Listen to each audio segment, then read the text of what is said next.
Sup YouTube, it's time for another edition of the Sagely Shave, and today we're going to talk about the joys and challenges of owning a puppy. Let's get started.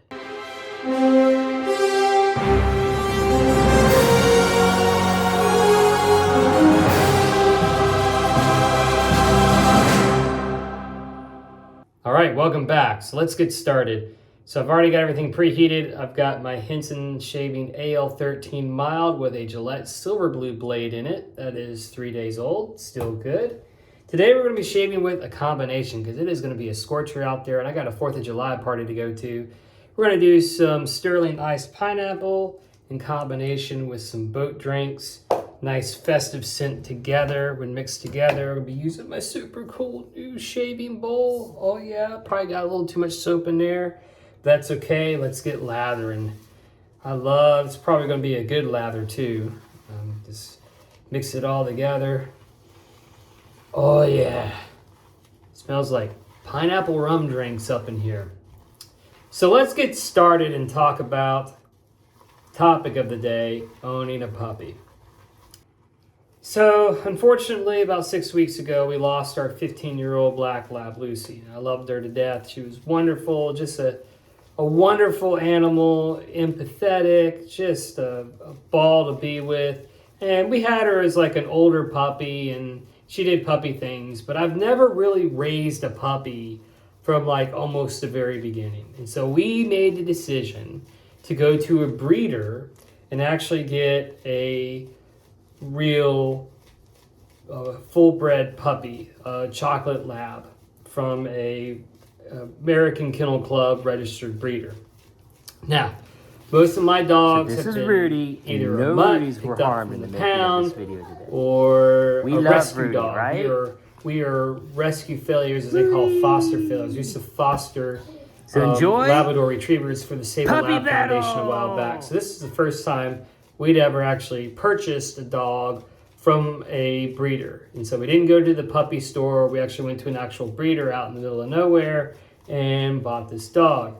And let me tell you, he's awesome. We named him Rudy Maverick for his first name and middle name. He is a lovely animal, beautiful dog.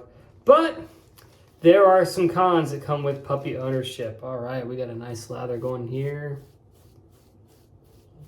Got some menthol in there, good. Oh, look at that. Get back in that bowl. Right on my top dad shirt too. That's not cool. Have to get that out before the party. So the first thing is that puppies are wonderfully affectionate. They imprint really, really quickly on you. And usually if you have a big family, they imprint especially on one person, and I am lucky that Rudy has imprinted directly on me. That dog lives and dies by my presence in the room. It's crazy. If I walk away, he whines and cries for 30 minutes straight. Now he loves the rest of the family too. My kids are actually a little scared of him because he's a puppy and he nibbles, so that's a con. You know, if you have small kids, they have to get used to the fact that the puppy's gonna nibble on their toes and bite when they're playing with them. And they got little sharp puppy teeth, and they don't really hurt. They're just, you know, you're not used to it. It's a little bit alarming. But he hasn't really truly bitten. He's just playing. He's wanting to teeth and chew on things. And that's the next con you have to be aware of is puppies chew everything. We're talking shoes. We're talking his used pee pads on the floor. We're talking random pieces of furniture, corner pieces of furniture, TV remotes, whatever the puppy can get its hands on, it is going to chew, and it's going to chew and chew and chew good. In fact, we have like a baby gate that we keep up for my son. To try to keep him semi-confined, though he's already learned how to get over it. But it's got metal bars on it, and Rudy tried to get out by chewing the bars and got his mouth stuck open. due to his little puppy teeth trying to chew out. I had to rescue him from that. So puppies chew a lot. They also poop and they pee a ton. Even if you don't feed them all the time, I've never seen a dog produce so much feces in my life. Oh my gosh. So like yesterday evening, you know, we feed him 3 times a day per the vet's recommendation. Got plenty of water. The dog pees pretty much every hour on the hour except when he's asleep. So I took him outside, played fetch with him and my other dog, and you know, after about 15 minutes of running around, you know, Rudy had not peed once, not twice, but 3 times, but also dropped 2 deuces in the backyard. So I figured, hey, we're good, right? We're good for a little while. Can't be much in there. He's already eaten. We're good. So I went downstairs. I did some video editing, played some games with my daughter, came back. There are 2 mounds of poop in separate corners of the room, and he peed once on the pee pad and once in a random area in the other corner of the room. This was within 2 hours. I was shocked. So you have to constantly stay on it. Now the good news is, if you have pee pads, make sure you get the ones with the pheromones infused in them. It attracts them to pee on them, and that's great. You can also buy a attractant spray from Amazon, which in my opinion kind of works 50-50. But I'm trying to train Rudy to start using the bathroom outside and use the doggy door and stuff like that. And so we're having some mild success with that. He's almost to the age now. We're at that 8-week mark and going on that 9-week mark. So around that 10 to 12-week mark, we start teaching him tricks, and he's learning things, but he knows his name. He knows the names of the family members now to some degree, I believe. And I think that's really cool. Puppies give a lot of affection, just a ton of affection. You could be having the worst day. I remember I had a, pretty, I don't want to say a rough day, but an anxious day because I had to do some public speaking. I had to give a couple presentations. I'm gonna do one pass on the chin here to got a little bit extra growth under here. I'm just gonna go sideways, kind of do a 3 pass. We've gone with the grain, against the grain. Now we're gonna go across the grain. Make sure we get all the hair off.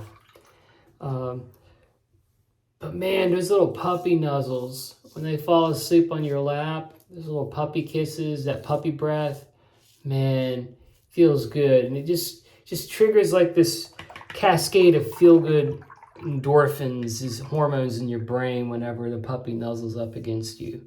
It's kind of hard to explain if you've never experienced that before.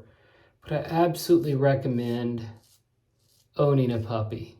They are just wonderful creatures, though they are a lot of work. Number 3, I should mention, you gotta take them to the vet.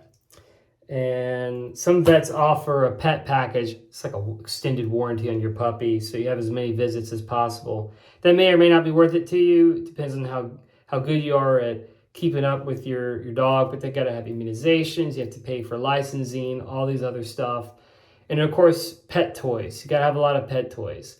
And so get pet toys that have some flavoring infused with them. I love Nylabones. Nylabones are great. They're great because they're nigh indestructible. I mean, that dog has chewed on the 4 Nylabones that I bought him, and they are still intact. And they are infused with flavors such as chicken, beef, fish. They have one other cool flavor. I can't remember the name of it, but it was some kind of other type of beef. But he's taken quite to those. Another cheap toy. This is a great tip.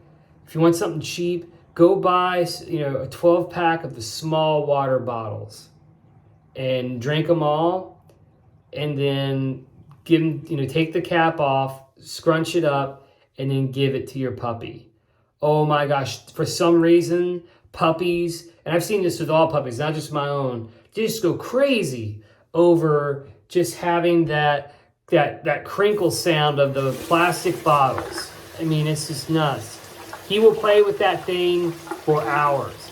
It drives me nuts because all I hear is crinkle, crinkle, crinkle, crinkle, crinkle, crinkle all the time. But it's just like, man, those water bottles can keep them entertained for hours. Another tip is crate training early. So we have a crate. We've tried to make it his home, make it a safe space for him that he can always run into. So we had a thunderstorm the other day. It was pretty severe, like a monsoon, lightning popping everywhere.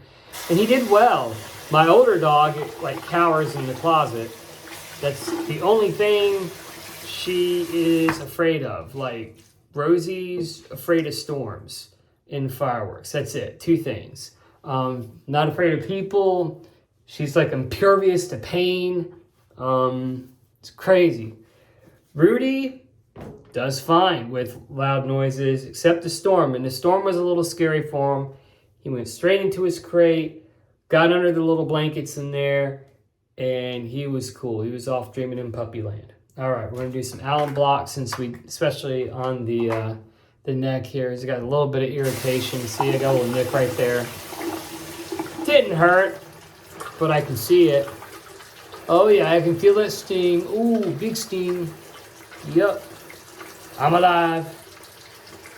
Definitely gonna need some menthol aftershave today, my friends.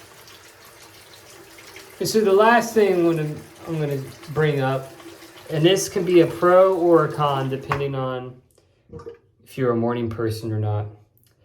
But puppies, like, their circadian rhythm is a little bit different than ours, and they will wake you up every morning. They will be the first thing up when the sun is up. When the sun is up, the puppy's up.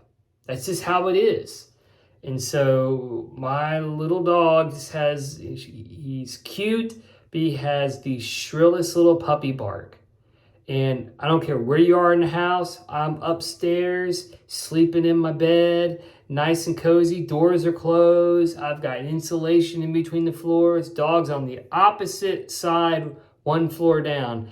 And when he starts whelping, starts yapping in the morning at 6:30, and I want to get that extra 15, 20 minutes of sleep, there's no way. It is like instant alarm clock. So I've been getting up at 6:30. Trying to be more productive with the time. But yeah, that could be a pro or a con. So sometimes the chew toys can help, but puppies need a lot of attention. They need a lot of love, a lot of attention from you. So overall, I would highly recommend getting a puppy. They've enriched my life greatly. I'm sure they would enrich yours, but be prepared for a lot of work. Today, we're going to go with Orange Chill. And it's time for me to make a new order from Sterling. So if you have any recommendations for aftershave samples that I should order next time, I am more than happy to hear it. I'm kind of partial to mentholated stuff, and I love almond cream. So if you know of any other companies that produce almond cream or marzipan type of scents, I'd love to hear it. I'll definitely order that up. But this has been another edition of the Shaves We Shave. Thank you for listening to my musings about puppies. If you like the content, please please subscribe, hit the little bell for notifications. Thank you for supporting this project, and I wish you all a productive, safe 4th of July. Don't let me see you in the ER with your hand blown up from fireworks. Peace out.